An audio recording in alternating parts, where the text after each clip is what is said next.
Everyone, कैसे हैं आप सभी। आप सबको पता है कि हम हमारे चैनल पर रीट एग्जामिनेशन की तैयारी कर रहे हैं और मैं आप लोगों के साथ में साइंस का कंटेंट विथ उसके साथ में उसकी पेडागोजी भी डिस्कस कर रही हूँ। पेडागोजी का जितना भी उद्देश्य यानी कि जो साइंस पेडागोजी हम लोग देखते हैं ना, तो उसके अंदर जो इसके मेन मेन टॉपिक होते हैं, जैसे स्टार्टिंग की जो भूमिका होती है, जैसे विज्ञान शिक्षण क्या होता है, विज्ञान की परिभाषा है और विज्ञान का अर्थ है, विज्ञान की प्रकृति, विज्ञान के उद्देश्य। ये छोटे-छोटे टॉपिक्स हम लोग डिस्कस कर चुके हैं एक क्लास के अंदर। आज की हमारी ये साइंस पेडागोजी की सेकंड क्लास है, जिसमें हम कंप्लीट शिक्षण विधियों को देखेंगे, यानी टीचिंग मेथड्स, जितने भी टीचिंग मेथड्स हैं, जैसे आगमन विधि हो गया, निगमन विधि हो गया, संश्लेषण विधि, विश्लेषण विधि, समस्या समाधान विधि, प्रदर्शन विधि और भी बहुत सारी 9 से 10 विधियां जो हमारे लिए इंपॉर्टेंट है और एग्जाम में बार बार उनमें से क्वेश्चंस बनते हैं। तो स्टार्ट करते हैं बिना किसी देरी के वीडियो को। और कंप्लीट ये जो टॉपिक है शिक्षण विधियों वाला, उस एक वीडियो में हम लोग कंप्लीट करने वाले हैं और इसकी कंप्लीट पीडीएफ के लिए आप मेरे टेलीग्राम ग्रुप को ज्वाइन कर लीजिए। वहां इसकी कंप्लीट पीडीएफ आप लोगों को फ्री ऑफ कॉस्ट मिल जाएगी। स्टार्ट करते हैं बिना किसी देरी के वीडियो को। सबसे पहले देखेंगे शिक्षण विधियां, यानी कि टीचिंग मेथड्स। होता क्या है टीचिंग मेथड्स? शिक्षण विधियां शिक्षण का एक ऐसा साधन होता है जिसके माध्यम से शिक्षक अपने शिक्षण को और ज्यादा रोचक, यानी कि शिक्षण विधियां जो होती है ना, टीचिंग मेथड्स के माध्यम से ही शिक्षक क्या करता है, अपनी जो पढ़ाई होती है उसको इंटरेस्टिंग, उसको रोचक, सुगम यानी कि इजी वे में, और प्रभावशाली यानी कि और ज्यादा जो होता है वो उसको इफेक्टिव बनाता है। शिक्षण विधियों के माध्यम से शिक्षक अपनी विषय वस्तु को केवल यांत्रिक तरीके से नहीं पहुंचाता है, बल्कि व्यवहारिक उपयोग हेतु भी सक्षम बनाती है। यानी कि जो विषय वस्तु होती है, यानी जो जो टॉपिक टीचर पढ़ा रहा है, उसके माध्यम से क्या होता है, वो उसको सिर्फ रटने के तरीके से नहीं पढ़ाता है, बल्कि उसको व्यवहारिक जीवन में भी किस तरीके से हम लोग उपयोग में ले सकते हैं, इस हिसाब से उसको पढ़ाने की कोशिश करता है। अच्छे शिक्षण विधियों की भी कुछ विशेषताएं होती है। निम्न विशेषताएं हैं, क्या क्या है?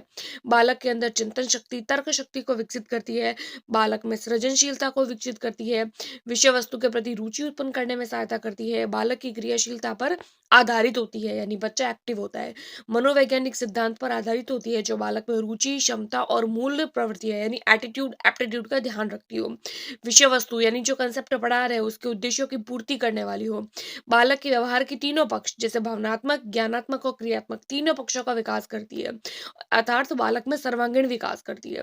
अच्छी शिक्षण विधियां बालक की व्यक्तिगत विभिन्नताओं को ध्यान में रखे होनी चाहिए, यानी कि जो बच्चे की व्यक्तिगत विभिन्नताओं का ध्यान रखे कि बच्चे को कौन से मेथड की जरूरत है। अच्छी शिक्षण विधियां जो होती है वो कम खर्चीली यानी मितव्ययी होती है, व्यवहारिक होती है और लचीली होती है। शिक्षण विधियां बालक के अंदर अनुशासन का भाव विकसित करने में भी सहायता करती है। तो ये कुछ 9 से 10 पॉइंट, 10 से 11 पॉइंट्स हो जाते हैं शिक्षण विधियों के विशेषताओं के। अब हम लोग कुछ महत्वपूर्ण शिक्षण विधियों को देख लेते हैं, जिसमें सबसे पहली आती है आगमन विधि, यानी कि इंडक्टिव मेथड।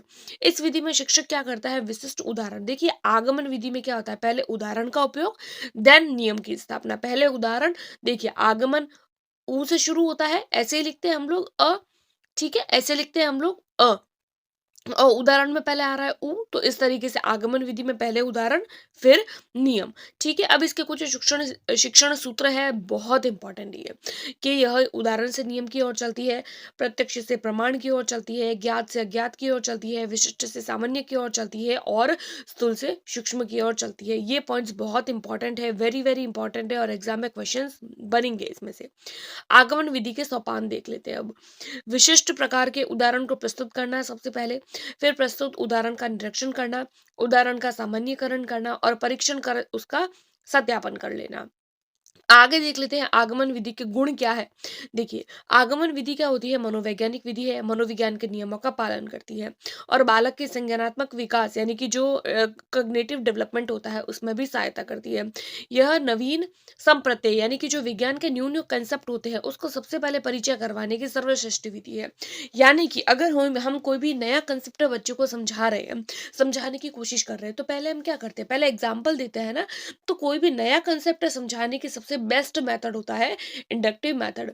उच्च प्राथमिक कक्षाओं के लिए भी यह विधि उपयोगी होती है। उसके बाद में देख लेते हैं हम आगमन विधि के दोष, के भाई कुछ कमियां भी हो सकती है। पहला आता है कि अनुभवी और प्रशिक्षित प्रशिक्षित जो शिक्षक होते हैं उनका अभाव होता है। इस प्रकार की विधि में क्या होता है, जो समय होता है वो भी ज्यादा लगता है और मेहनत भी ज्यादा लगती है और पाठ्यक्रम भी समय पर पूर्ण नहीं होता है। अब हम लोग इसके रिगार्डिंग एक क्वेश्चन देख लेते हैं ताकि आप लोगों को पता चले कि भाई क्वेश्चन किस तरीके से बनेगा। क्वेश्चन है, एक शिक्षक कक्षा में बहुत सारे फूलों को ला रहा है, यानी एक टीचर है वो बहुत सारे फूलों को ला रहा है और बालकों को दिखाता है। फूलों को दिखाने के पश्चात शिक्षक पाठ में आए हुए विषय वस्तु को पुष्प की संरचना को समझाने का प्रयास कर रहा है। यानी एक टीचर क्लासरूम में आया, पुष्पों को दिखा दिया और पुष्पों को दिखाने के बाद में उसने क्या किया, कंसेप्ट जो बुक में कंसेप्ट दिया हुआ है पहले फूलों को दिखाया, देन उसको कंसेप्ट समझाया। यानी जो फूल लाया है वो क्या है, वो एक तरीके से उसकी एग्जाम्पल है, और जो उसने पढ़ाया है वो उसका क्या है, वो उसका नियम है। ठीक है, तो शिक्षक कौन सी विधि का उपयोग कर रहा है, तो पहले टीचर दिखा रहा है, देन वो क्या कर रहा है, वो कंसेप्ट समझा रहा है, नियम उसने बाद में समझाया है। ठीक है, तो कौन सी विधि हो गई, आगमन विधि, निगमन विधि, विश्लेषण या संश्लेषण। तो अभी मैंने बताया कोई भी चीज जिसका उदाहरण पहले होता है, नियम बाद में होता है, तो वो आगमन विधि होती है। तो यहाँ पर हमारा ए राइट आंसर हो जाएगा। सेकंड देख लेंगे हम लोग, निगमन विधि यानी कि डिडक्टिव मेथड। यह विधि आगमन के बिल्कुल विपरीत विधि विधि होती है। इस विधि में शिक्षक सबसे पहले नियम बताता है, देन उदाहरण देता है। निगमन विधि में पहले नियम फिर उदाहरण, तो न और नियम, निगमन विधि नियम से शुरू होती है। ठीक है, आगे हम लोग देख लेते हैं निगमन विधि के शिक्षण सूत्र। ठीक आगमन विधि के उल्टे होते हैं, नियम से उदाहरण की ओर, अज्ञात से ज्ञात की ओर, सामान्य से विशिष्ट की ओर, सूक्ष्म से स्थूल की ओर, प्रमाण से प्रत्यक्ष की ओर। जो हम लोगों ने आगमन में पढ़े थे, निगमन में ठीक उसके उल्टे। फिर हम लोग देख लेते हैं निगमन विधि के सोपान। नियम या फिर सिद्धांत का ज्ञान करवाती है, परीक्षण करते हैं, सिद्धांत नियम का उपयोग करते हैं और विभिन्न उदाहरणों के द्वारा सत्यापन करते हैं। यानी पहले नियम बता दिया, नियम का ज्ञान करवा दिया, फिर परीक्षण करा रहे हैं, फिर नियम का उपयोग करवा रहे हैं, बाद में उदाहरण प्रस्तुत कर रहे हैं। ठीक है, अब हम लोग देख लेते हैं निगमन विधि के गुण, कि क्या गुण हो सकते हैं निगमन विधि के।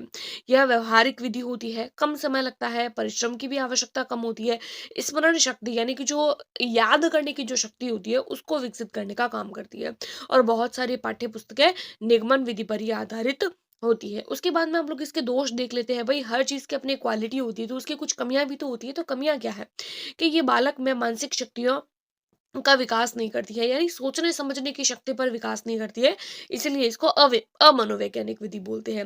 रटने की प्रवृत्ति पर भी बल देती है, एकदम निरस विधि है, बच्चा एक्टिव नहीं होता है, बस बच्चे ने समझ लिया, पढ़ लिया, ठीक है, बस उतना ही।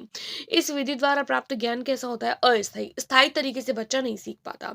ठीक है, अब हम लोग देख लेते हैं इसके रिगार्डिंग क्वेश्चन, कि एक शिक्षक है वह विज्ञान का पाठ पढ़ाने यानी अम्ल व क्षार पढ़ाने के पश्चात, यानी अम्ल व क्षार के बारे में बता दिया, उसके बाद में वो नींबू व साबुन की गतिविधियां करवाता है।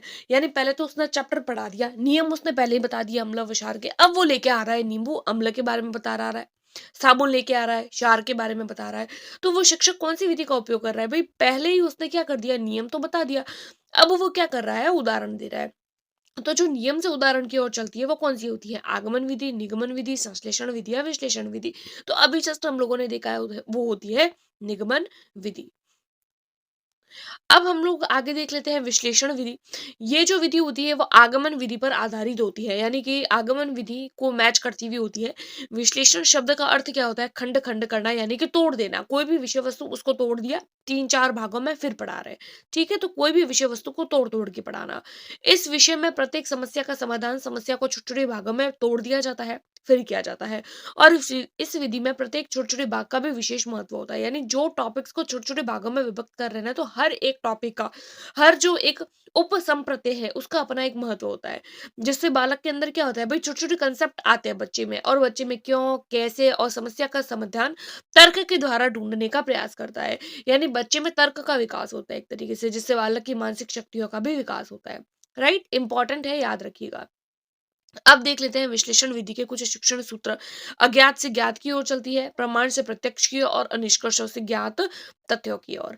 विश्लेषण विधि के सोपान क्या है, क्या स्टेप्स होते हैं विश्लेषण विधि के, तो पहले समस्या को प्रस्तुत करते हैं, फिर समस्या का विश्लेषण यानी उसको खंड खंड करते हैं, और उसके बाद में प्रत्येक समस्या को हल करते हैं।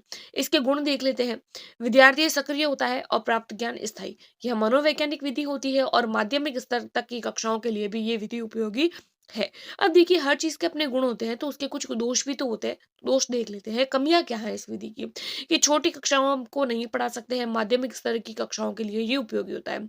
और इस प्रकार की विधियों में पाठ्यक्रम भी समय पर पूर्ण नहीं होता है, भाई वो भी तो जरूरी है ना, कंसेप्ट समझा रहे हैं, साथ साथ सिलेबस भी तो कंप्लीट होना चाहिए। अब हम लोग देख लेते हैं इसके रिगार्डिंग क्वेश्चन के क्वेश्चन कैसा बनेगा कि समस्याओं को छोटे छोटे भागों में बांटकर हल करना यह कौन सी शिक्षण विधि की विशेषता है। भाई छोटे छोटे भागों में समस्या को बांटना, आगमन विधि, निगमन विधि, संश्लेषण या विश्लेषण। तो अभी जस्ट हम लोगों ने देखा विश्लेषण विधि में छोटे छोटे भागों में के अंदर बांट लिया जाता है, तो यहाँ पर हमारा विश्लेषण विधि यानी कि डी हो जाएगा हमारा राइट आंसर। अगला देख लेते हैं हम लोग चौथी विधि संश्लेषण विधि। यह विधि निगमन विधि पर आधारित होती है और विश्लेषण विधि के ठीक विपरीत होती है। संश्लेषण शब्द का अर्थ क्या होता है? इकट्ठा करना या फिर जोड़ना। उसमें तोड़ रहे थे, इसमें जोड़ेंगे। संश्लेषण की प्रक्रिया में कुछ निष्कर्षों के संग्रहण से एक नया निष्कर्ष प्राप्त करते हैं, यानी कि जो हम लोगों ने कंसेप्ट पढ़ा है उसको जितने भी उसके अंदर जो हम लोगों ने निष्कर्ष निकाले हैं उसका एक कंबाइंड रूप बना दिया, देन उसका एक नया निष्कर्ष निकाल देते हैं। और विश्लेषण, पहले तो विश्लेषण किया जाता है, उसके पश्चात संश्लेषण की प्रक्रिया की जाती है। इसके सोपान क्या होते हैं कि यह ज्ञात से अज्ञात की ओर होती है, अनुमान के आधार पर निष्कर्ष निकाल सकते हैं। ठीक है, आगे देख लेते हैं इसके गुण कि यह पाठ्य पुस्तक पर आधारित होती है, पाठ्यक्रम समय पर पूर्ण व समस्याओं का हल जो होता है वो भी इसमें फटाफट से निकल जाता है। आगे देख लेते हैं भाई इसके दोष भी है अपने कुछ, कि समस्याओं के हल में क्यों और कैसे का उत्तर नहीं मिलता है और यह विधि रटने पर अधिक बल देती है। आगे देख लेते हैं इसके रिगार्डिंग क्वेश्चन कि छोटे छोटे निष्कर्षों से एक नया निष्कर्ष प्राप्त करना, यानी छोटे छोटे निष्कर्षों से नया एक बड़ा निष्कर्ष जोड़ के निष्कर्ष निकाल दिया, तो कौन सी विधि की विशेषता है? संश्लेषण, विश्लेषण, आगमन या निगमन। तो इस तरीके की विशेषता जो होती है वो संश्लेषण विधि की विशेषता होती है, तो यहाँ पर हो जाएगा पहले का ए विल बी राइट आंसर। आगे देख लेते हैं हम लोग पांचवी विधि, यानी चार विधियां हम लोगों ने ऑलरेडी देख ली, कौन कौन सी? आगमन, निगमन, विश्लेषण और संश्लेषण। अब हम लोग देखेंगे अन्वेषण विधि। इस विधि को अनुसंधान विधि भी बोलते हैं, यूरिस्टिक विधि भी बोलते हैं। इस विधि का प्रतिपादन किसने किया था? तो इस विधि का प्रतिपादन किया था हेनरी आर्मस्ट्रांग ने। ह्यूरिस्टिक शब्द का मूल रूप से ग्रीक भाषा के शब्द यूरोस्को से उत्पन्न हुआ है, जिसका शाब्दिक अर्थ होता है आई डिस्कवर, यानी कि मैं खोजता हूँ। इस विधि में बालक स्वयं अन्वेषण करता है और तथ्यों का परीक्षण करता है। बालक में स्वयं में अनुसंधान करने की प्रवृत्ति का विकास होता है। इस विधि में भी बालक आगमन चिंतन का विकास, यानी यह विधि भी आगमन विधि जैसी ही होती है और यह विधि प्रतिभाशाली यानी जो इंटेलिजेंट बच्चे होते हैं उनके लिए बहुत ज्यादा उपयोगी होते हैं। क्या है इसके स्टेप्स कि भाई इस विधि को अपनाया कैसे जाता है? तो पहले समस्या आती है, फिर तथ्यों को खोजते हैं, फिर परिकल्पनाओं का निर्माण और परीक्षण करते हैं और फिर सिद्धांतों का निर्माण करते हैं। यहाँ पर आप लोगों के आया है ना परिकल्पनाओं का निर्माण, ये लाइन बहुत ज्यादा इंपॉर्टेंट है, यानी इसके जो सोपान है वो स्टेप बाय स्टेप पूछे जाएंगे कि पहले कौन सा आएगा, बाद में कौन सा आएगा, या फिर कई बार ऐसा पूछा जाता है कि निम्न में से कौन सा स्टेप है जो अनुसंधान विधि का नहीं है। तो आप लोगों को पता होना चाहिए कि ये स्टेप होता है, ये स्टेप नहीं होता है। अब हम लोग देख लेते हैं इसके गुण क्या है अनुसंधान विधि। तो ये अनुसंधान दृष्टिकोण का निर्माण करती है, स्वयं करके सीखने पर बल देती है। इस विधि का आधार भी वैज्ञानिक होता है, क्योंकि इसमें पहले निरीक्षण और फिर परीक्षण दोनों होता है, निरीक्षण और परीक्षण दोनों होता है। अब हम लोग देख लेते हैं व्यक्तिगत के इसके दोष क्या है कि यह व्यक्तिगत शिक्षण के लिए ही उपयोगी होती है, समूह में उपयोगी नहीं होती है, प्राथमिक स्तर के लिए उपयोगी नहीं है, समय व परिश्रम भी अधिक लगता है। आगे देख लेते हैं इसके रिगार्डिंग क्वेश्चन। अन्वेषण विधि के प्रतिपादक कौन है? हेनरी किलपैट्रिक, जीन पियाजे, हेनरी आर्मस्ट्रांग या ग्राहम बेल। तो अभी हम लोगों ने देखा अन्वेषण विधि के प्रतिपादक कौन है, तो वो हेनरी आर्मस्ट्रांग, यानी सी विल बी राइट आंसर। अगला हम लोग देख लेते हैं छठी प्रयोगशाला विधि। यह विज्ञान व गणित की सबसे बेस्ट विधि है, जो अवलोकन द्वारा सीखना यानी लर्निंग बाय ऑब्जर्वेशन और करके सीखना यानी लर्निंग बाय डूइंग पर आधारित होती है। यह विधि प्रजातांत्रिक होती है। प्रजातांत्रिक का मतलब होता है छात्र केंद्रित विधि होती है। भाई प्रजा कौन है? छात्र प्रजा ही तो है। तो प्रजातांत्रिक होती है जिसमें बालकों की भूमिका प्राथमिक होती है व शिक्षक की भूमिका द्वितीयक होती है। प्रजातांत्रिक का मतलब है प्रजा का चलता है और प्रजा होती है इसके अंदर स्टूडेंट्स, तो स्टूडेंट प्राथमिक भूमिका में और शिक्षक द्वितीय भूमिका में। आगे देख लेते हैं इस विधि में बालक ज्यादा सक्रिय रहता है, इसलिए ज्ञान की प्राप्ति जो होती है वो भी स्थायी होती है। और इसे आगमन विधि का क्रियात्मक रूप भी कहा जाता है, यानी कि बहुत इंपॉर्टेंट है, जो आगमन विधि से रिलेटेड है। प्रयोगशाला विधि जो होती है वो आगमन विधि का क्रियात्मक रूप, आगमन विधि में जो है वो काम किया जा यानी कि समझा जाता है चीज को, और इसमें क्या होता है समझने के पश्चात उस काम को किया भी जाता है, तो हो गई आगमन विधि के जैसी। अब इसके स्टेप क्या है कि प्रयोग करने के उद्देश्यों को निर्धारित करेंगे, आवश्यक सामग्री की व्यवस्था करेंगे, प्रयुक्त नियम के आधार पर प्रेक्षण प्राप्त करेंगे, परिणाम प्राप्त करेंगे हम लोग के भाई क्या परिणाम प्राप्त हो रहे हैं, देन सिद्धांत और नियम का परीक्षण कर लेंगे। अब हर विधि के अपने गुण होते हैं, तो इसके भी है। गुण क्या है इसके? करके सीखने पर आधारित होती है, इसीलिए प्राप्त ज्ञान स्थायी होता है। आगमन विधि के शिक्षण सूत्र, ये जैसे कि ज्ञात से अज्ञात, प्रत्यक्ष से प्रमाण, स्थूल से सूक्ष्म आदि का प्रयोग होता है इसके अंदर। बालक में अन्वेषण करके सीखने की क्षमता का विकास करती है। शिक्षण के जो कौशलात्मक उद्देश्यों की प्राप्ति करने में सहायता करती है। यह जो लाइन है ना, ये वाली लाइन, ये बहुत इंपॉर्टेंट है। यानी ऐसी कौन सी विधि है जो बालक के अंदर स्किल्स को डेवलप करती है? तो वो होती है प्रयोगशाला। क्योंकि प्रयोगशाला में बच्चा क्या करता है? काम करता है। काम करेगा तो लर्निंग बाय डूइंग, कौशल उसके अंदर जो स्किल्स है वो खुद ब खुद आ जाती है। अब इस विधि के अपने कुछ दोष भी हैं कि छोटी कक्षाओं के लिए काम की नहीं होती है, क्योंकि छोटे बच्चों को प्रयोग करवाना पॉसिबल नहीं है। खर्चीली होती है, भई पैसा भी ज़्यादा लगता है जब प्रयोग करते हैं, टाइम भी ज़्यादा लगता है, और हर एक संप्रत्यय को इस विधि द्वारा पढ़ाना संभव नहीं है। बहुत सारी चीज़ें होती है, जैसे हम लोगों ने कृषि वाला टॉपिक देख लिया, तो अब कृषि में बुवाई आती है, जैसे तो अब हम लोग उसमें जायद की फसलें उगा के तो नहीं बता सकते क्लासरूम के अंदर, क्योंकि अभी उगाई है। जैसे कोई फसल मार्च में उगाई है तो वो अगस्त सितंबर में, तो उस एक टॉपिक के लिए क्या हम अगस्त सितंबर तक वेट करेंगे? तो हर एक कंसेप्ट को समझाना इस विधि द्वारा पॉसिबल नहीं है। आगे देख लेते हैं इसके रिगार्डिंग क्वेश्चन। निम्नलिखित में से कौन सी विधि है जो लर्निंग बाय डूइंग पर अधिक बल देती है? आगमन विधि, संश्लेषण विधि, प्रयोगशाला विधि या निगमन विधि? पर लर्निंग बाय डूइंग काम किसमें करते हैं? प्रयोगशाला में, तो वो विधि हो जाती है आप लोगों के प्रयोगशाला विधि। आगे देख लेते हैं हम लोग 7वें नंबर विधि, प्रयोजना विधि या प्रोजेक्ट विधि। इसका विचार सबसे पहले जॉन ड्यूवी द्वारा दिया गया था और इसका प्रतिपादन किलपैट्रिक द्वारा किया गया था। इस विधि में बालक अपनी रुचि के अनुसार स्वगति से अधिगम करने का प्रयास करता है। यानी बच्चा जो होता है वो खुद से काम करता है। स्वगति से अधिगम करना, ये जो पॉइंट है, ये जो लाइन है, ये इंपॉर्टेंट है। स्वगति से अधिगम कौन सी विधि में होता है? तो वो होता है प्रायोजना विधि में। आगे देख लेते हैं हम लोग एक डेफिनेशन किलपैट्रिक के अनुसार। किलपैट्रिक ने बताया है कि प्रयोजना जो होती है वो एक सउद्देश्य होने वाली प्रक्रिया होती है, जिसमें मन लगाकर मानसिक व्यवहार में पूरा किया जाता है। प्रयोजना 4 प्रकार की होती है।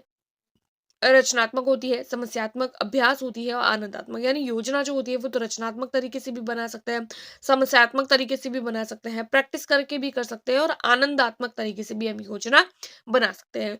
ये जो विधि है ना, इसके कितने सोपान है? तो इस विधि के 6 सोपान है, जो बहुत इंपॉर्टेंट है। देखने में तो ये सोपान हम लोगों को इतने इंपॉर्टेंट नहीं लग रहे हैं, लेकिन जब मैं आप लोगों को क्वेश्चन प्रैक्टिस कराऊंगी, जो प्रीवियस आए हैं इनमें से, वो जब कराऊंगे तब आप लोगों को पता चलेगा कि इसके सोपान कितने इंपॉर्टेंट है। तो क्या होता है इसका पहला सोपान, पहला स्टेप के परिस्थिति का निर्माण करते हैं, फिर प्रायोजना का चयन करते हैं, फिर उसकी रूपरेखा यानी कि उसका जो रूपरेखा है उसको तैयार करते हैं, प्रायोजना का क्रियान्वयन करते हैं, प्रायोजना का मूल्यांकन करते हैं, और अभिलेखों का लेखा जोखा कर लेते हैं। तो ये 6 के 6 स्टेप इंपॉर्टेंट है, याद रखना। आगे देख ले हम लोग गुण। यह विधि स्वयं कार्य करने व परिश्रम करने की आदत का विकास करती है, सामाजिक गुणों, समवाय, सहकारिता पर आधारित होती है, और दक्ष शिक्षण यानी स्किल डेवलप करने में हेल्प करती है। तो ये जो लाइन है ना, समाज के गुणों का विकास करती है, सहकारिता, समवाय आदि का विकास करती है, तो ये इंपॉर्टेंट है। इस विधि के दोष क्या है? यह लंबी विधि है, पाठ्यक्रम समय पर पूर्ण नहीं होता है, और छोटे बालकों के लिए यह अनुपयोगी है। अब हम इसका एक क्वेश्चन देख लेते हैं कि निम्नलिखित में से कौन सी शिक्षण विधि सामाजिक गुणों पर आधारित होती है, यानी जो समाज के नियमों पर सामाजिक गुणों का विकास करती है बालक के अंदर? आगमन विधि है, खोज विधि है, प्रायोजना विधि या विश्लेषण विधि? जो सामाजिक गुणों का विकास करती है तो वो है प्रायोजना विधि। सी ऑप्शन राइट हो जाएगा। अगली देख लेते हैं 8वें नंबर, प्रदर्शन विधि। यह शिक्षण विधि विज्ञान शिक्षण की सर्वश्रेष्ठ विधि होती है, जो मूर्त से अमूर्त शिक्षण सूत्र पर आधारित होती है। इस विधि में शिक्षक क्या करता है? बालक के सम्मुख प्रयोग या प्रदर्शन करता है, और उसके विभिन्न पक्षों की व्याख्या भी करता है। यानी कि कोई भी कंसेप्ट है उसका प्रयोग करना, प्रदर्शन करना, और उसके बहुत अलग अलग जो पक्ष होते हैं उनकी व्याख्या करते हैं। इस संपूर्ण प्रक्रिया में बालक क्या करता है? खुद सक्रिय रहता है और अधिगम करता है। और संपूर्ण जो प्रक्रिया होती है वो द्विपाक्षिक होती है, यानी दोनों पक्षों में चलती है।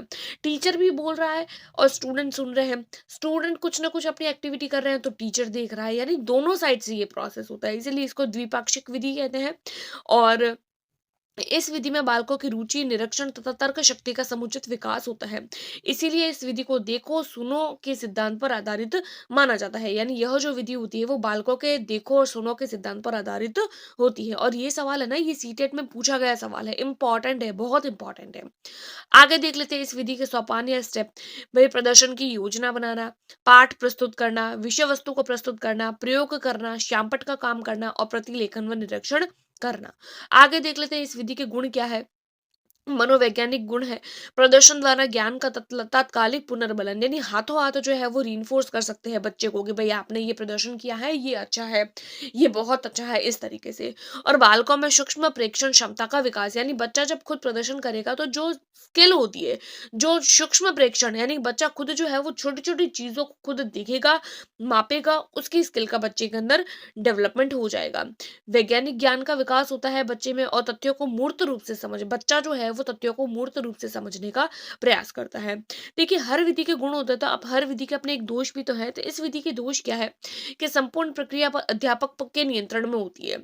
यानी अध्यापक करवाता है, टीचर इसको सुनता है, टीचर जो है वो करवाता है, टीचर एक्टिव है, टीचर भी एक्टिव है, बच्चा भी एक्टिव है, लेकिन कंप्लीट जो नियंत्रण है वो टीचर पर होता है। टीचर जो है वो इसको करवाता है और बच्चे इसको करते हैं। यानी कि बच्चे देख रहे हैं, बच्चे सुन रहे हैं, तो देखो और सुनो विधि हो गई ना।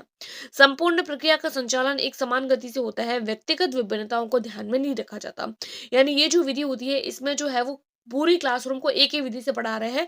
अब चाहे बच्चे को समझ में आ भी रहा है या नहीं, ये चीजें इस विधि में मैटर नहीं करती। आगे देखते हैं इसका क्वेश्चन हम लोग कि किस तरीके से क्वेश्चन बन सकता है।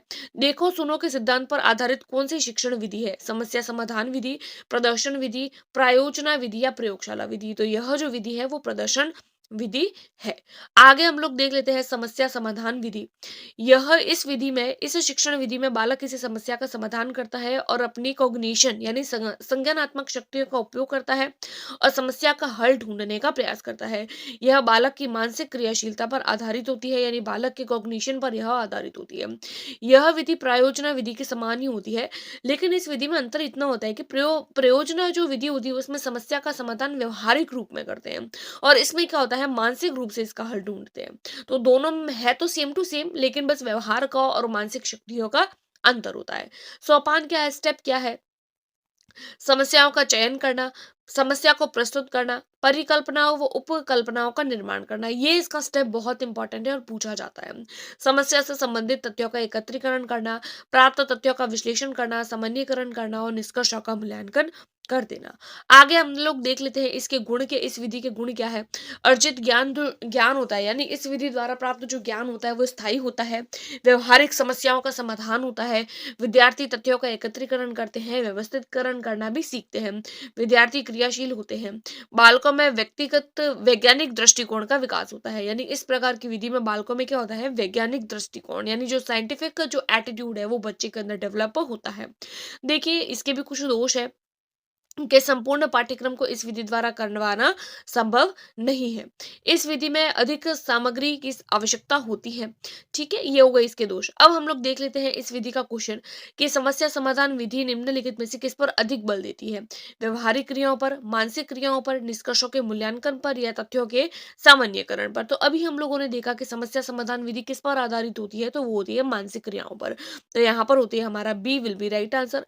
तो इस तरीके से टोटल हम लोगों ने कितनी जो है वो देख ली, 9 हम लोगों ने जो है वो शिक्षण विधियों को कंप्लीट कर लिया है, और इतनी ही शिक्षण विधियां जो है वो आप लोगों की पूछी जाती है। मेरे हिसाब से मैंने कंप्लीट शिक्षण विधियों को कंप्लीट करवा दिया है, और इसकी पीडीएफ के लिए आप मेरे टेलीग्राम ग्रुप को ज्वाइन कर सकते हैं। वहां इसकी कंप्लीट पीडीएफ मैं आप लोगों के साथ में शेयर कर दूंगी। सो आई होप आप लोगों को क्लास पसंद आई होगी। पसंद आई है तो do like, subscribe and share. Thanks for watching.